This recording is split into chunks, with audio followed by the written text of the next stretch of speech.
Bon, alors, de quoi on peut parler aujourd'hui, dernier jour de Hanouka? La Dlaka, il n'y en a plus avant l'année prochaine. Les tefilot de Hanouka, on a terminé. De quoi on peut parler? Hein? Il a fait... On va dire qu'est-ce qu'on doit faire avec l'huile qui reste, et surtout avec les mèches qu'on a amassées pendant tout Hanouka. J'espère que c'est le cas de tout le monde. D'accord? Les mèches de Hanouka, il faut savoir une chose, c'est que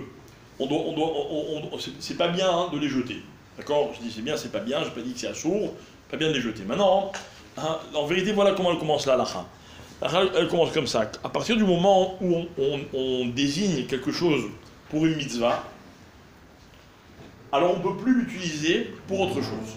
D'accord? Par exemple, imaginez quelqu'un, il va dans le supermarché, avant Hanouka, il va acheter de l'huile pour les nérotes de Hanouka. Ok? Alors il passe dans les rayons, évidemment, il ne s'arrête pas au rayon où il y a l'huile que pour les nérotes. Il veut faire la mitzvah mina moufrar, il achète de l'huile qu'on peut manger. Parce qu'il y a un lien de manger, d'allumer avec de l'huile qui est comestible, qui est évidemment plus raffinée que de ce qu'on appelle shemen lamaor. Shemen lamaor, en général, c'est moins cher. D'accord? Le shemen qui est comestible, il est plus cher, il est plus raffiné. C'est mieux d'allumer avec de l'huile qui est comestible. Et encore une fois, évidemment, d'allumer avec une huile dans laquelle il n'y a pas de problème de cacheroute. Mais ça, c'est encore un autre problème. Ok? Donc, qu'est-ce qu'il fait? Il est dans son rayon, et il voit une huile, il dit « Ah, je vais acheter cette huile-là, et je vais allumer mes nérotes avec cette huile-là. » D'accord? Maintenant, toute la semaine, il allume, et à la fin, il lui reste un peu. D'accord? C'est un vrai problème de halakha. Est-ce qu'il a le droit d'utiliser ce qui lui reste d'huile dans la bouteille pour assaisonner sa salade? Pourquoi? Parce que quand il a acheté, il a dit explicitement « Je vais acheter cette huile pour allumer les bougies de Hanouka, les nérotes de Hanouka. » Mais il a dû penser aussi qu'il allait faire ça. Non, ça c'est des petits génies, mais nous on n'est pas des petits génies, on est des gens normaux. Ok?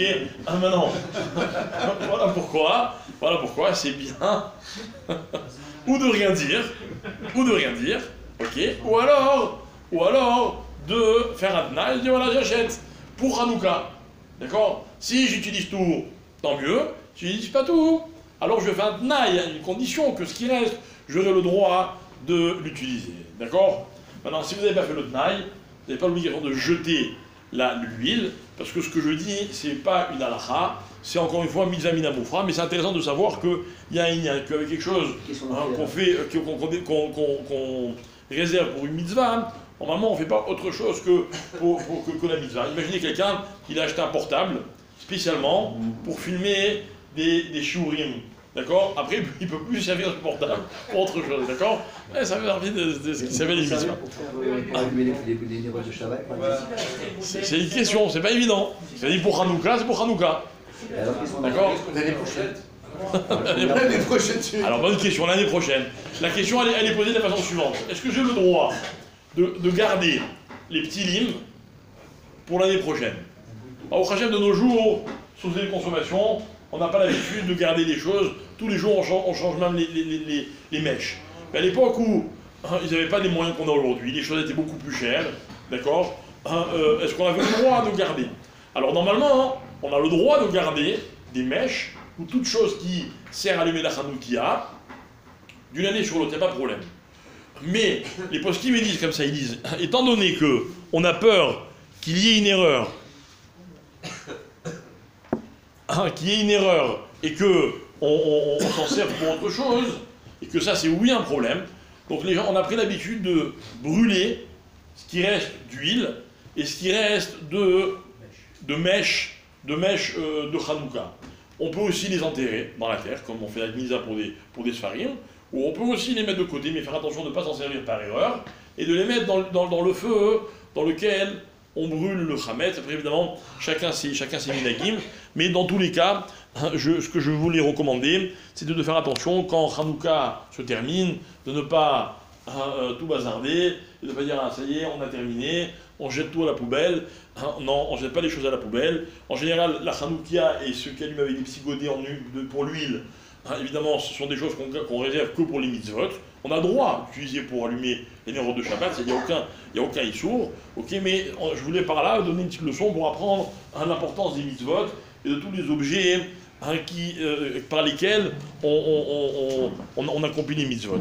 Donc, on laisse brûler l'huile au maximum. Il y en a qui avaient l'habitude, quand il reste de l'huile comme ça, des fonds d'huile, ils le font rebrûler. Vous voyez, maintenant imaginez, ils allument et ils attendent que toute l'huile se consume. Bref, vous avez compris l'esprit. Les mèches, on peut les utiliser pour Shabbat, vous avez dit? Les mèches, Ouais. Pour Shabbat, non? on a le droit. Mais vous avez l'habitude de réutiliser les mèches, vous? Ouais. Les mèches, là, vous les réutilisez? D'accord, ça m'étonne, mais si c'est le cas, vous avez le droit. Moi, si tu as acheté une huile, Ouais, Non, parce que là, les mèches longues, ouais, je peux te faire 2 millilitres pour Hanouka. ouais. Et d'autres 2 millilitres. Hanouka, c'est desservi complètement. Ah ouais, Alors je répète, ça pose un problème si vous achetez de l'huile et vous dites j'achète cette huile pour la Hanoukia. oui, mais Hanouka, elle a besoin d'un demi, pas d'un litre. Alors c'est très bien, donc vous devez dire ou avoir l'intention de dire j'utilise ce qu'il me faut pour Hanouka et ce qui reste pour ma salade. On peut. Dans ce cas-là, Dans ce cas-là, on peut. Maintenant, il y a le Rav qui répond. Ouais. Quand il reste des petites pioles à fermer là. non, tu précises Ouais. pour Hanouka, mais fermés. Ça, tu peux les garder. On peut pas les Shabbat. Si, tu peux, il n'y a pas de problème. Non, il n'y a pas de problème. Si d'une mitzvah à l'autre, il n'y a pas de problème. Parce que ce qu'il m'a demandé Chaim, j'ai dit qu'il n'y a pas de problème. Ça veut dire qu'il y a un jour, tu n'as pas allumé là. Non, je ne pas. Si tu l'achètes pour Hanouka et tu fais que de la salade, ça va pas. C'est évident. Voilà. Le Rav, il ramène un cas, ils ont découvert que dans les bases militaires de l'armée, ils prenaient de l'huile qui servait à nettoyer les armes, je sais pas quoi, et avec ça ils allument les nérotes. Ils demandent est-ce qu'on a le droit. Il dit c'est un problème parce que si l'armée elle destine cette huile à l'utilisation de l'armée, ça s'appelle du gazelle si on l'utilise pour autre chose. C'est un agave quoi, c'est une question qui ramène ici. Voilà, Mincha à 16h25. Tana.